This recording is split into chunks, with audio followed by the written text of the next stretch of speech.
Halo, Assalamualaikum warahmatullahi wabarakatuh. Nama saya Suci Lestari, dan umur saya saat ini 36 tahun. Saat ini saya sedang hamil di 34 minggu. Ini adalah kehamilan kedua di pernikahan saya dan suami saya di yang keenam ya. Yang ke-6 tahun, kita menikah dari 2018.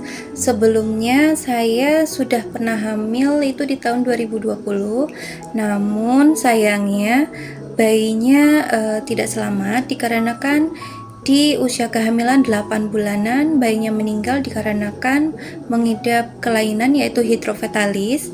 Hidrofetalis adalah kondisi di mana akumulasi cairan berlebih di dua atau lebih bagian tubuh janin yang sedang berkembang.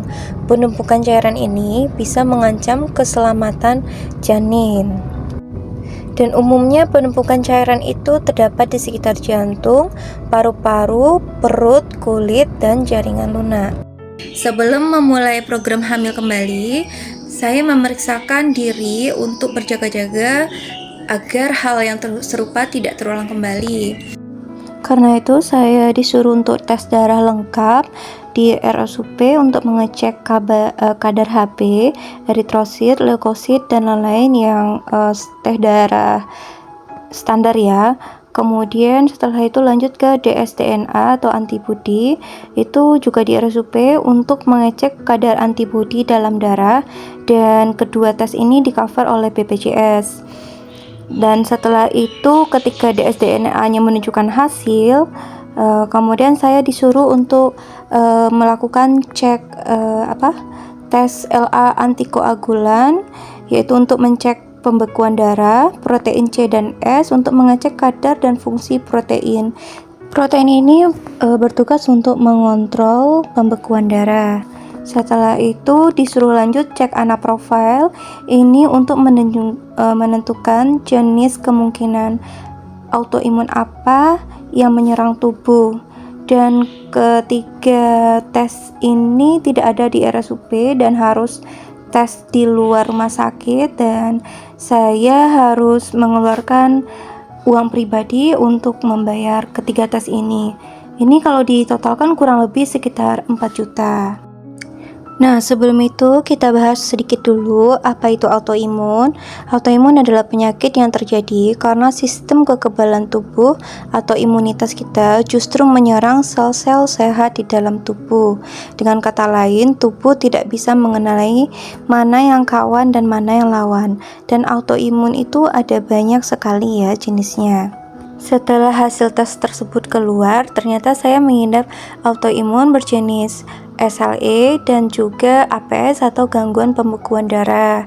Sebenarnya ada banyak anaprofil saya yang positif, akan tetapi yang lebih dominan yaitu di bagian pembekuan darah atau APS-nya dan di SLE atau lupusnya.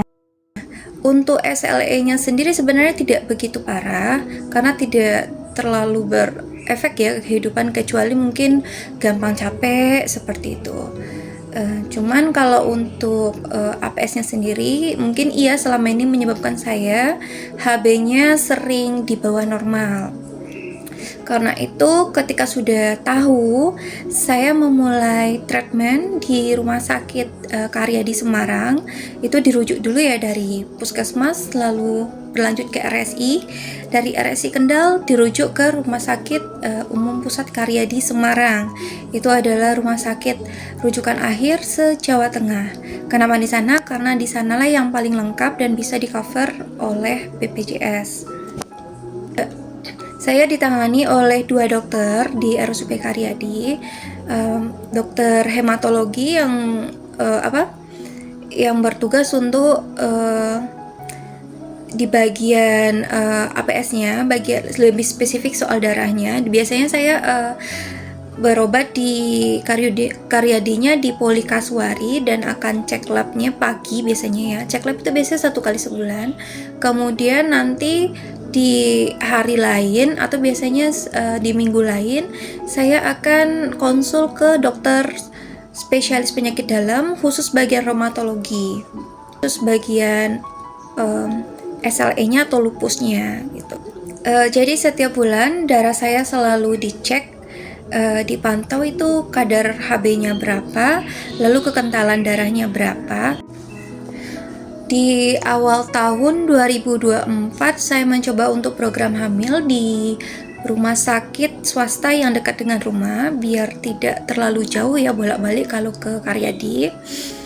Dan juga saya program hamil di sana sekitar beberapa bulan, kemudian tidak lanjut lagi karena terkendala biaya waktu itu. Alhamdulillah itu di bulan November saya hamil. Kemudian saya USG dan treatmentnya tetap lanjut yang di Karyadi, dan berarti saya tambah dokter satu lagi yaitu dokter fetomaternal. Saya langsung ke fetomaternal karena kondisi autoimun tersebut dan udah pernah mengalami kematian bayi sebelumnya ya dalam usia kandungan 8 bulan.